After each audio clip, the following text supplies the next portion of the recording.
सिखों के प्रथम गुरु माने जाने वाले गुरु नानक देव जी की आज 550वीं जयंती है। सिख धर्म के लोग गुरु नानक जी की जयंती बड़े ही धूमधाम से मनाते हैं। आपको बता दें, इस दिन को सिख समाज के लोग प्रकाश पर्व के तौर पर मनाते हैं। गुरु नानक जी की जयंती पर पूरे देश और प्रदेश में जुलूस निकाले जा रहे हैं। लंगर का आयोजन किया जा रहा है। इसी पर पेश है हमारी एक खास रिपोर्ट।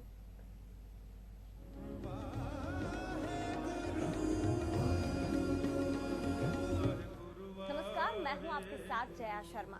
आप सभी को गुरु नानक जयंती की लख लख बधाइयां। गुरु नानक जयंती या गुरु पर्व सिखों के सबसे पवित्र त्योहारों में से एक है। इस दिन गुरु नानक देव का जन्म हुआ था, जो 10 सिख गुरुओं में से सबसे पहले गुरु हैं। इन्होंने सिख समुदाय की मान्यताओं को आकार दिया है। ये उत्सव सुबह प्रभात फेरियों से शुरू होता है। इस दिन लोग गुरुद्वारे में भजन कीर्तन करते हैं, गुरु के प्रति अपनी श्रद्धा प्रकट करते हैं। इस दौरान पूरे देश में गुरु पर्व की धूम दिखाई देती है। गुरु नानक देव जी का जन्म माता तृप्ता और कृषक पिता कल्याण चंद के घर में हुआ था। गुरु नानक की शिक्षाएं आज भी सही रास्ते में चलने वाले लोगों का मार्गदर्शन कर रही हैं। सिख धर्म के लोग गुरु नानक देव का जन्मदिन बड़े ही हर्षोल्लास के साथ मनाते हैं। सिख धर्म के संस्थापक गुरु नानक देव जी की 550वीं जयंती मनाई जाएगी। नानक साहब का जन्म 15 अप्रैल 1469 को पंजाब के तलवंडी में हुआ था, जो कि अब पाकिस्तान में है। इस जगह को ननकाना साहिब के नाम से भी जाना जाता है। इनके अनुयायी इन्हें नानक और नानक देव, बाबा नानक और नानक शाह जी के नामों से संबोधित करते हैं। कई चमत्कारिक घटनाओं की वजह से ये 7 से 8 साल की उम्र में ही काफी प्रसिद्ध हो गए थे। आइए जानते हैं गुरु नानक देव की 10 बड़ी शिक्षाओं के बारे में। परम पिता परमेश्वर एक है। हमेशा ईश्वर की साधना में मन लगाओ। दुनिया की हर जगह और हर प्राणी में ईश्वर मौजूद है। ईश्वर की भक्ति में लीन लोगों को किसी का डर नहीं सताता।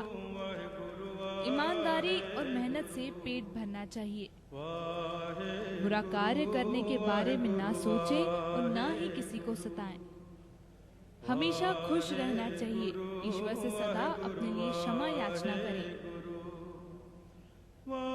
मेहनत और ईमानदारी की कमाई में से जरूरतमंद की सहायता करें। सभी को समान नजरिए से देखें, चाहे वे स्त्री हो या फिर पुरुष। भोजन शरीर को जीवित रखने के लिए आवश्यक है, परंतु लोभ लालच के लिए संग्रह करने की आदत बुरी है। नानक जयंती पर सिख धर्म के लोग अपने घरों को सजाते हैं। शाम को दिए जलाकर प्रकाश पर्व बड़ी ही खुशियों के साथ मनाते हैं।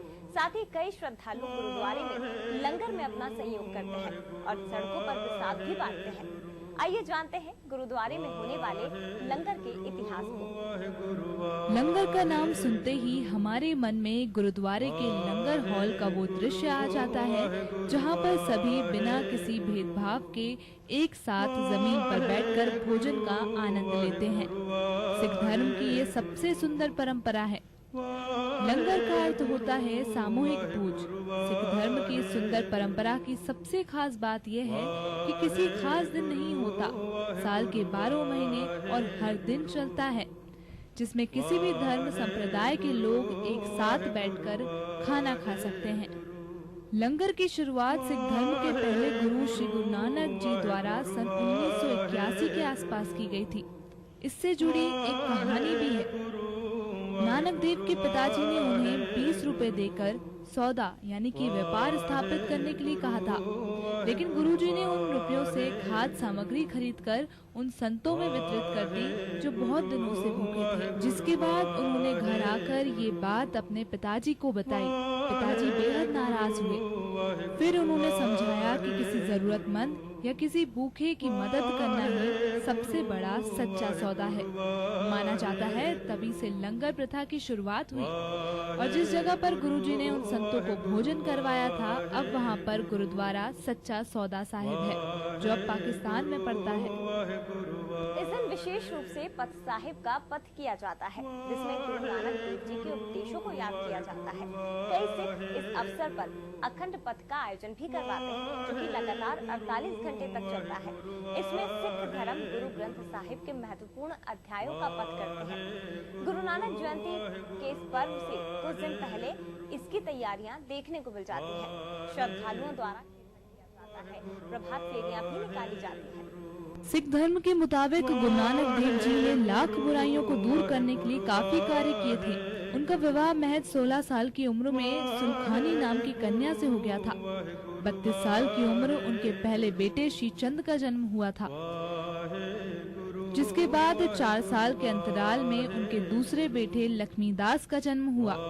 इसके बावजूद उनका मन घर गृहस्थी में नहीं लगा और 1507 में उन्होंने अपने साथी और सहयोगी के साथ मिलकर देश विदेश के तीर्थ स्थल की यात्रा शुरू कर दी और वहां पर धार्मिक उपदेश भी दिए।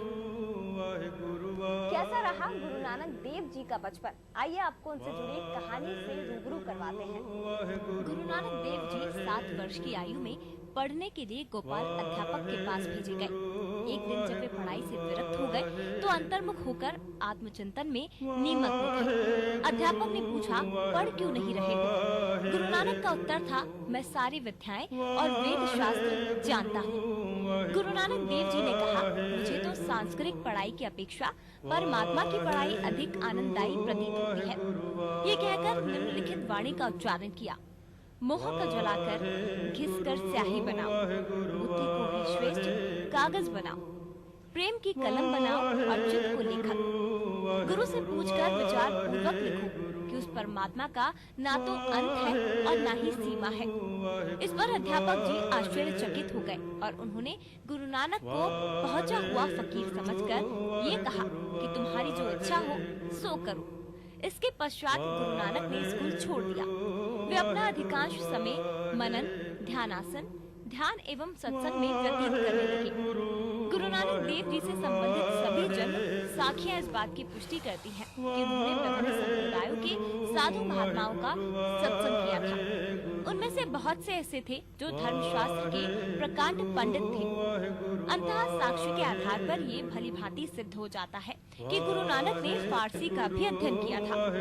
गुरु ग्रंथ साहिब में गुरु नानक द्वारा कुछ ऐसे पद रचे गए हैं जिनमें फारसी शब्दों का आधिक्य है। तो इस कार्यक्रम के जरिए हमने आपको आज के दिन का यानी गुरु नानक देव जी की जयंती का महत्व समझाया कि आखिर क्यों सिखों में इस दिन को खास माना जाता है। आज के दिन से जुड़ी कहानी भी हमने आपको बताई।